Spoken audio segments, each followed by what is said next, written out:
حاضرین و ناظرین، ہم نے پوری کوشش کی ہے کہ کلیات اقبال جیسی جیسی کتاب میں موجود ہے ہو بہو بالکل ویسے ہی آپ کے سامنے پیش کی جائے، مگر پھر بھی کوئی بھول یا گستاخی ہو گئی ہو تو ہم دربار اقبال میں معافی کے طلبگار ہیں۔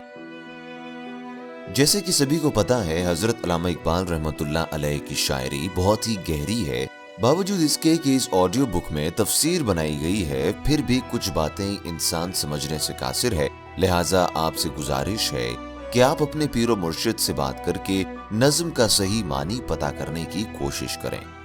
اللہ ہم سب کو اپنے حبیب صلی اللہ علیہ وآلہ وسلم کے صدقے صحیح علم حاصل کرنے کی توفیق عطا کرے اور کلمہ طیبہ کو دل کے ہر گوشے میں اتار دے، آمین۔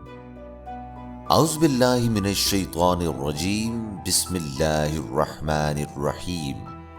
اللہم صلی علی سیدنا و مولانا محمد وعلی آل سیدنا و مولانا محمد وبارک وسلم۔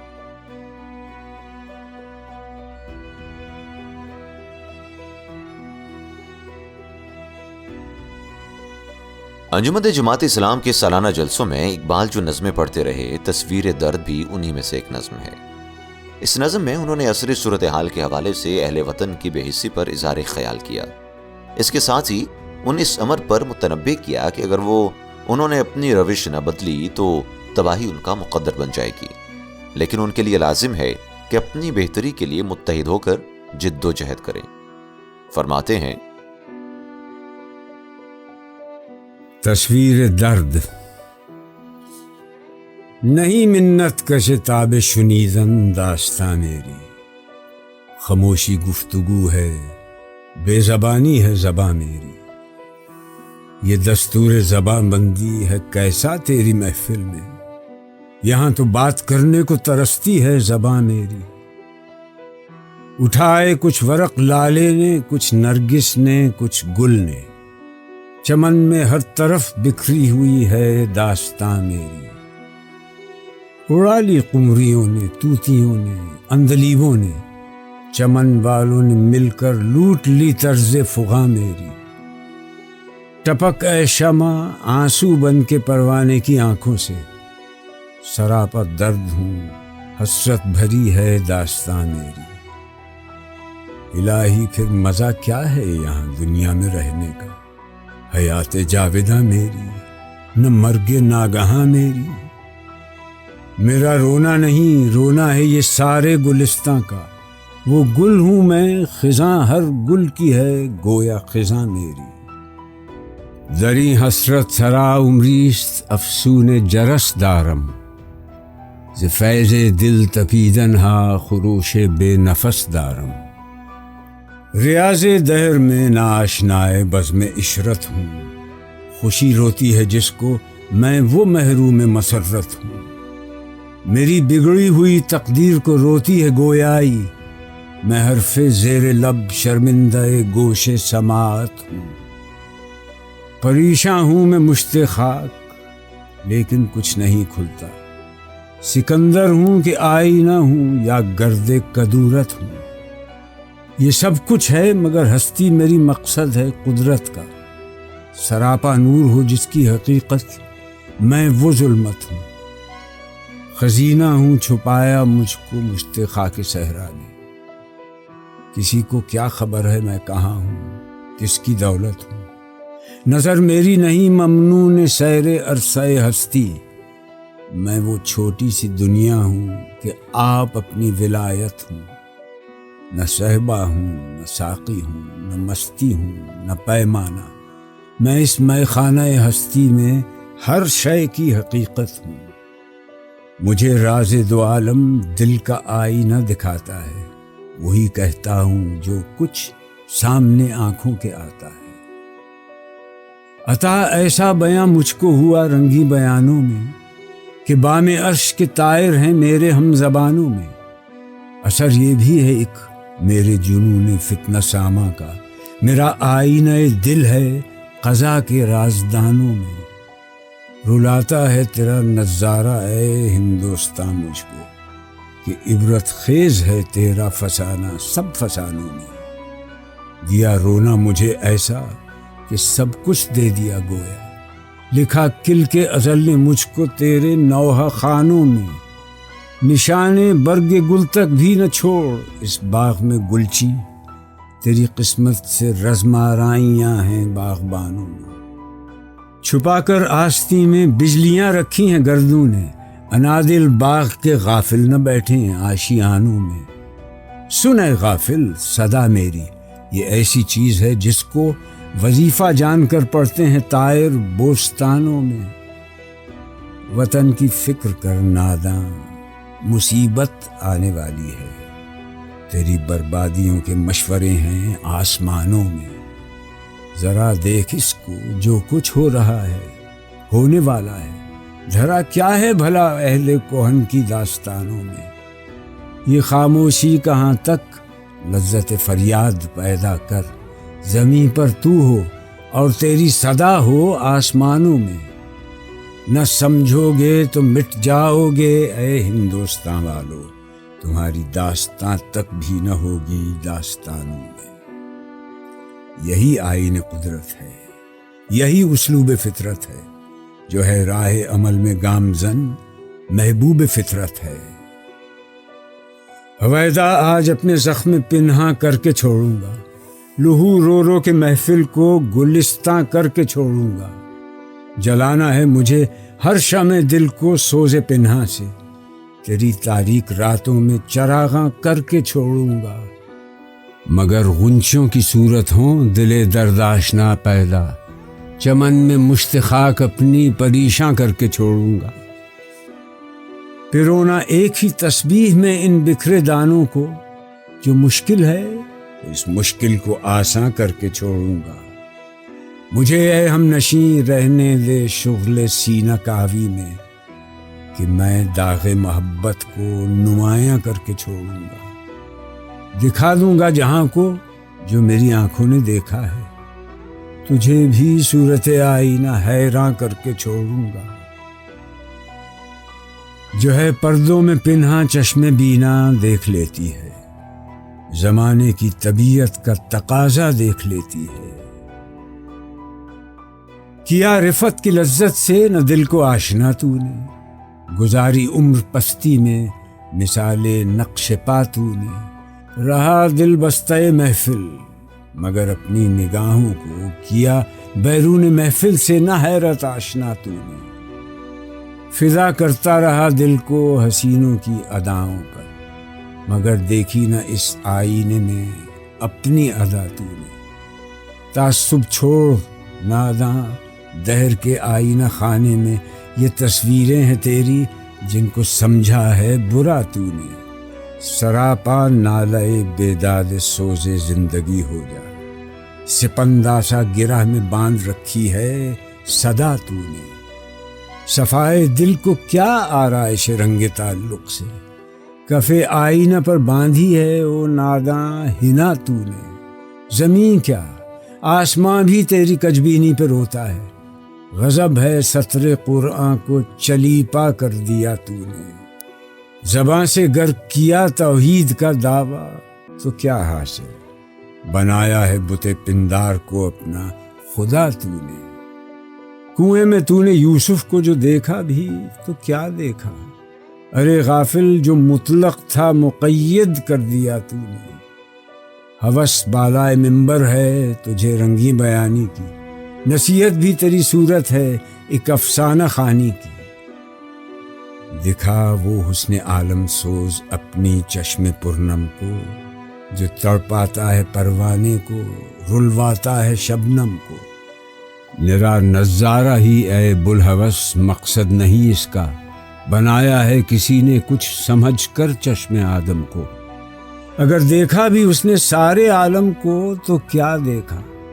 نظر آئی نہ کچھ اپنی حقیقت جام سے جم کو. شجر ہے فرقہ آرائی تعصب ہے ثمر اس کا. یہ وہ پھل ہے کہ جنت سے نکلواتا ہے آدم کو. نہ اٹھا جذبہ خورشید سے ایک برگ گل تک بھی. یہ رفت کی تمنا ہے کہ لے اٹھتی ہے شبنم کو، پھرا کرتے نہیں مجروح الفت فکر درما میں، یہ زخمی آپ کر لیتے ہیں پیدا اپنے مرہم کو۔ محبت کے شرر سے دل سراپا نور ہوتا ہے، ذرا سے بیج سے پیدا ریاض طور ہوتا ہے۔ دوا ہر دکھ کی ہے مجروح تیغ آرزو رہنا، علاج زخم ہے آزاد احسان رفو رہنا۔ شراب بے خودی سے تا فلک پرواز ہے میری، شکست رنگ سے سیکھا ہے میں نے بن کے بو رہنا۔ تھمے کیا دیدہ گریاں وطن کی نوحہ خانی میں، عبادت چشم شاعر کی ہے ہر دم باوضو رہنا۔ بنائیں کیا سمجھ کر شاخ گل پر آشیاں اپنا، چمن میں آ کیا رہنا جو ہو بے آبرو رہنا۔ جو تو سمجھے تو آزادی ہے پوشیدہ محبت میں، غلامی ہے اسیر امتیاز ما و تو رہنا۔ یہ استغنا ہے پانی میں نیبو رکھتا ہے ساغر کو، تجھے بھی چاہیے مثل حباب آبجو رہنا۔ نہ رہ اپنوں سے بے پرواہ، اسی میں خیر ہے تیری، اگر منظور ہے دنیا میں او بیگانہ خوب رہنا۔ شراب روح پرور ہے محبت نوع انسان کی، سکھایا اس نے مجھ کو مست بے جام و سبو رہنا۔ محبت ہی سے پائی ہے شفا بیمار قوموں نے، کیا ہے اپنے بخت خفتہ کو بیدار قوموں نے۔ بیابان محبت دشت غربت بھی وطن بھی ہے، یہ ویرانہ قفس بھی آشیانہ بھی چمن بھی ہے۔ محبت ہی وہ منزل ہے کہ منزل بھی ہے، صحرا بھی جرس بھی کارواں بھی راہ بر بھی راہزن بھی ہے۔ مرض کہتے ہیں سب اس کو، یہ ہے لیکن مرض ایسا چھپا جس میں علاج گردش چرخ کہن بھی ہے۔ جلانا دل کا ہے گویا سراپا نور ہو جانا، یہ پروانہ جو سوزاں ہو تو شمع انجمن بھی ہے۔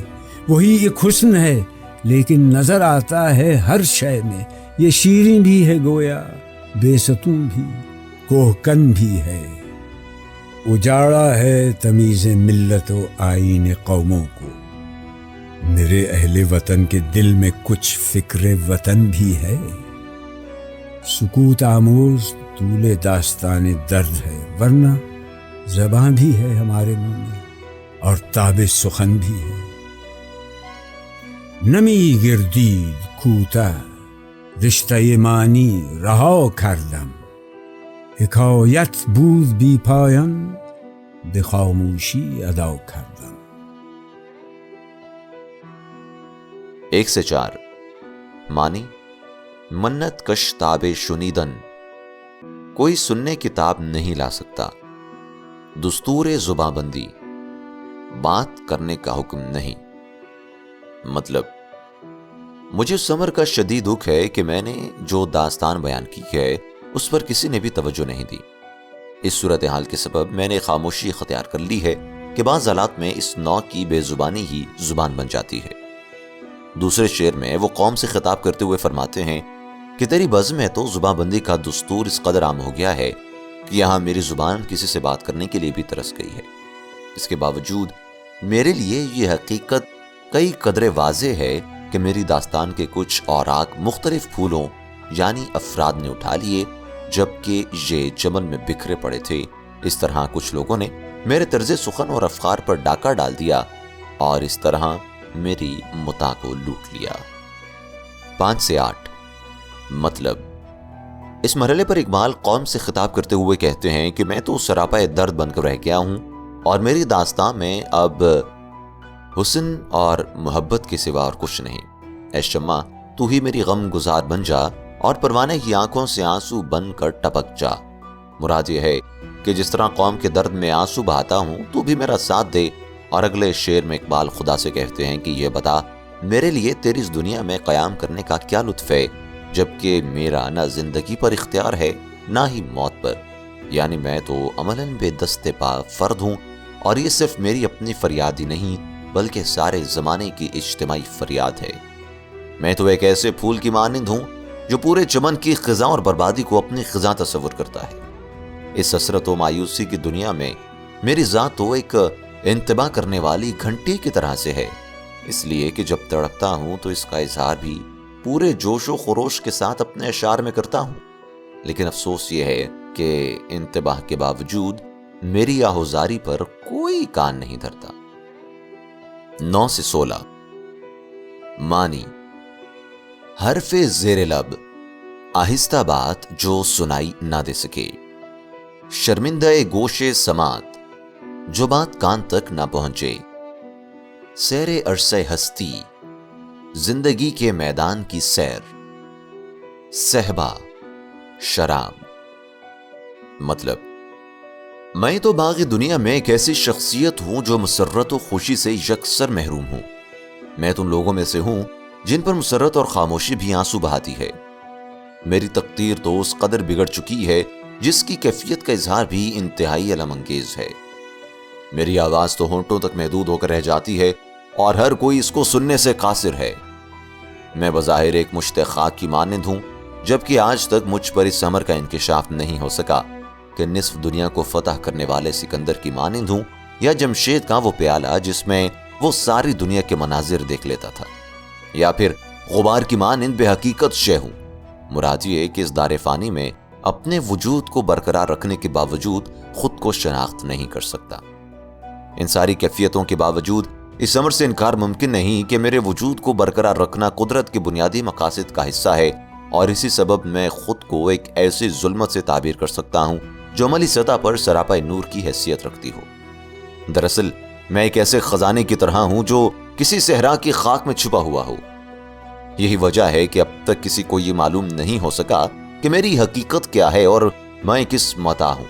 ایسی صورت میں مجھ سے کون استفادہ کر سکے گا؟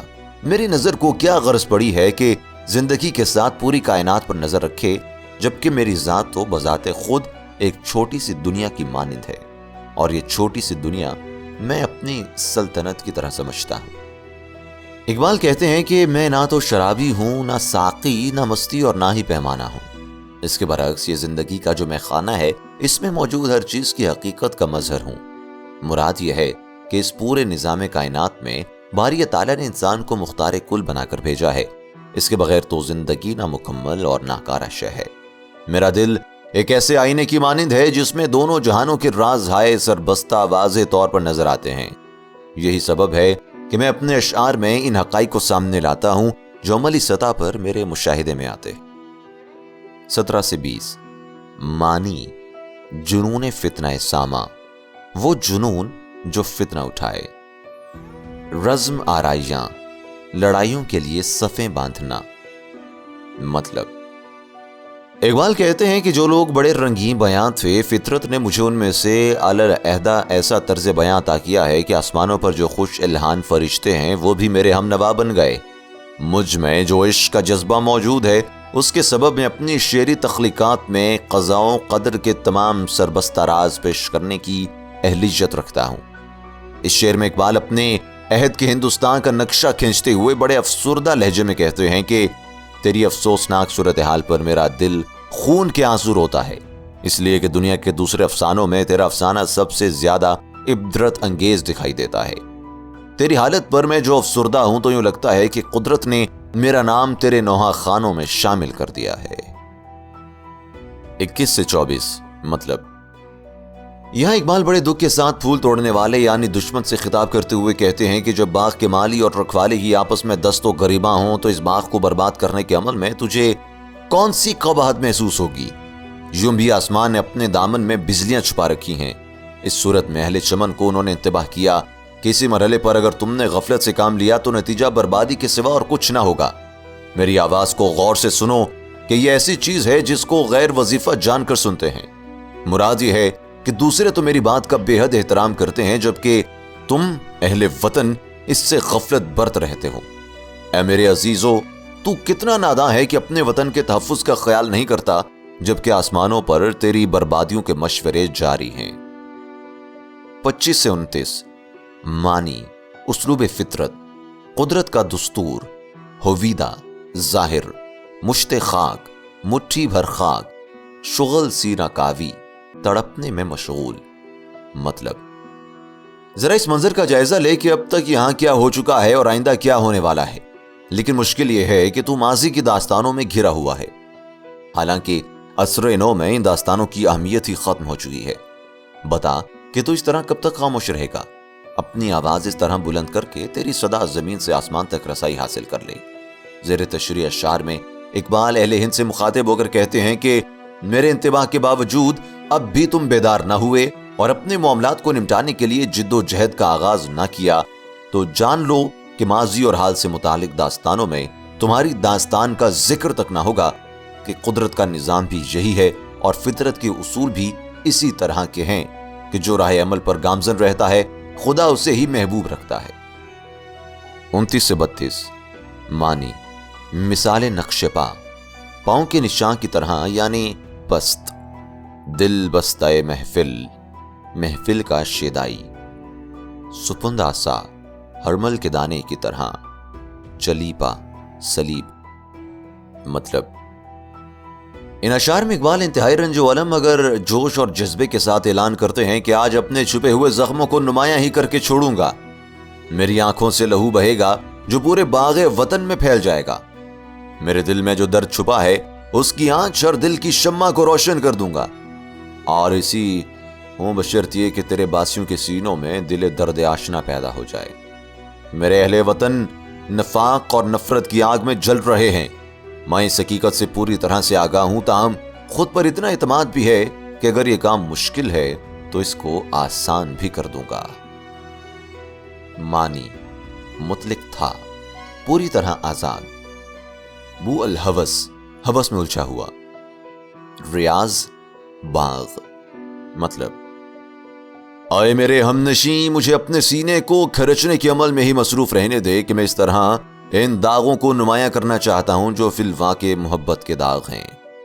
میری نگاہ حقیقت بین نے اب تک جو منظر دیکھے ہیں ساری دنیا کو ان کا نظارہ کرا دوں گا، تاکہ وہ نفاق اور نفرتوں کو چھوڑ کر اتحاد و یگانگت سے بہرور ہو سکیں۔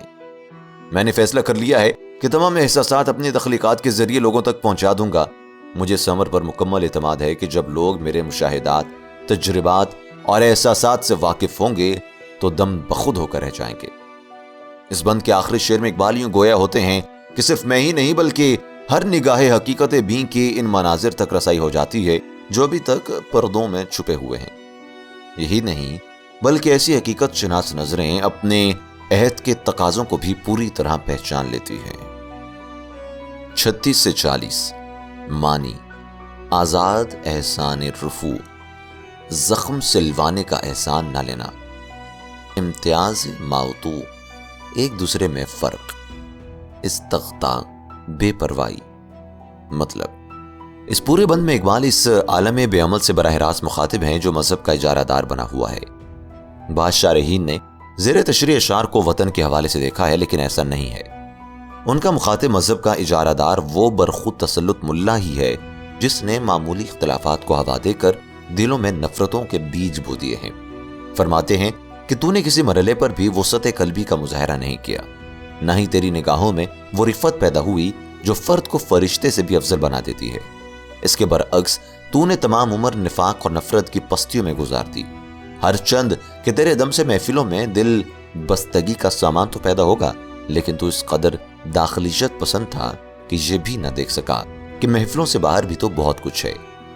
تو دوسروں کی خوبصورتیوں اور اداؤں پر قربان تو ہوتا رہا، لیکن تیرے اندر اگر کوئی خوبصورتی چھپی ہوئی تھی اس کی جانب کوئی توجہ نہ دی۔ خدا کے اپنے محتسبانہ نقطہ نظر سے گریز کر کہ تو جن چیزوں کو برا سمجھ رہا ہے وہ تو اس دنیا کی زندہ حقیقت ہیں۔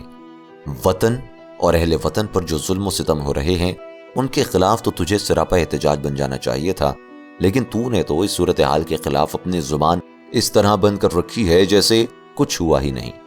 مراد یہ ہے کہ غیر ضروری اور نفاق انگیز باتوں پر تو چیخ اٹھتا ہے، لیکن جن باتوں پر احتجاج کرنا چاہیے ان پر اپنی زبان بند رکھتا ہے اور احتجاج کی جرت نہیں کرتا۔ 41 سے 45 معنی بخت خفتہ، سوئی ہوئی قسمت، دشت غربت، بے وطنی کا صحرا۔ مطلب اگر دل و ضمیر صاف ہوں تو ان کے بارے میں کسی قسم کی رنگ آمیزی کی ضرورت نہیں ہوتی، لیکن تو نے تو اے عالم بے عمل آئینے کی شفاف سطح پر بھی مہندی لگا کر اسے رنگتنے کی کوشش کی ہے۔ تو اس قدر کج بھی ہے کہ زمین ہی نہیں بلکہ آسمان بھی تیرے اس رویے کے خلاف مضطرب اور مزمحل ہے کہ تو نے قرآن کی آیات کو بھی اپنے زیر مفاد غلط معنی پہنا دیے ہیں۔ اپنی زبان سے تو خدا کی وحدانیت کا دعویٰ کرتا ہے، لیکن عملی سطح پر اپنے مفاد کے تحت کئی بت پال رکھے ہیں۔ اے عالم بے عمل، تو نے حضرت یوسف کی حقیقت بیان کرتے ہوئے حدود و قیود سے آزاد چیزوں کو حدود و قیود کا پابند بنا کر رکھ دیا ہے۔ تیرا مقصود تو محض یہی ہے کہ منبر پر اپنی رنگین بیانی کی جوہر دکھائے۔ حد تو یہ ہے کہ تو جو نصیحتیں کرتا ہے وہ محض افسانہ خوانی سے زیادہ اور کچھ نہیں ہوتی۔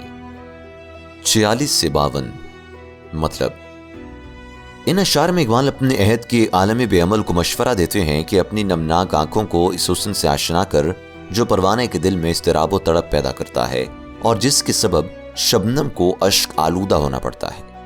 تو جس انداز سے کائنات کے معاملات کو دیکھتا ہے وہ قدرت کے مقاصد کی نفی کا حامل ہے، حالانکہ خدائے عز و جل نے بالآخر سوچ سمجھ کر انسان کی آنکھوں کو بنایا ہے۔ جمشید نے بے شک جو پیالہ تیار کیا تھا اس کے ذریعے وہ پوری دنیا کے مناظر کو دیکھتا رہا، اس کے باوجود وہ حقائق کا نظارہ کرنے سے محروم رہا۔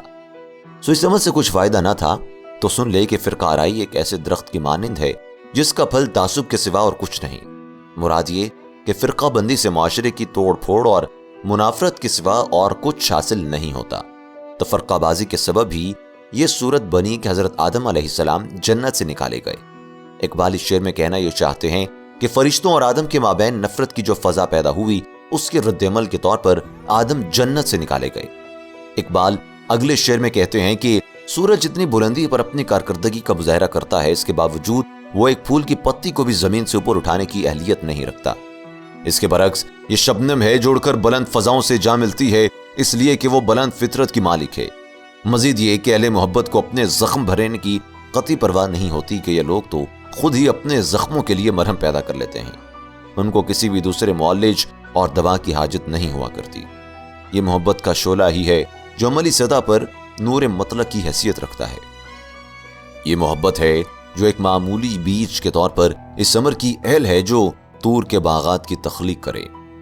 اقبال کا نقطہ نظر یہ ہے کہ محبت کے جذبے کی بنیاد پر قلب انسانی عملی طور پر باری تعالیٰ کے نور سے منور ہو جاتی ہے۔ 53 سے 61 معنی داستان درد، درد بھری داستان، رشتہ معنی، مدعا کا رشتہ۔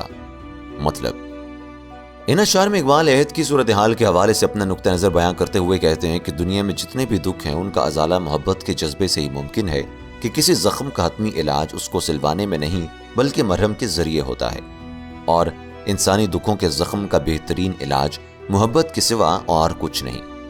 میرے تخیل کی پرواز جو آسمان تک ہے، میں اس کی وجہ یہ ہے کہ میں نے پھولوں کی ماہیت سے کچھ نتائج اخذ کیے ہیں۔ بے شک پھولوں کا رنگ تو کسی نہ کسی مرحلے پر اڑ جاتا ہے، تاہم ان میں سے جو خوشبو ہوتی ہے وہ فضاؤں کو اکثر و بیشتر معطر کرتی رہتی ہے۔ میں جو وطن اور اہل وطن کی بے حسی اور بے عملی پر ہر دم گریہ کونا رہتا ہوں وہ ایک فطری امر ہے، اس لیے کہ میرے لیے ہی نہیں بلکہ ہر شاعر کے لیے یہ عمل عبادت سے کم نہیں کہ وہ اپنی تخلیقات کے ذریعے اس صورتحال کا چرچا کرے۔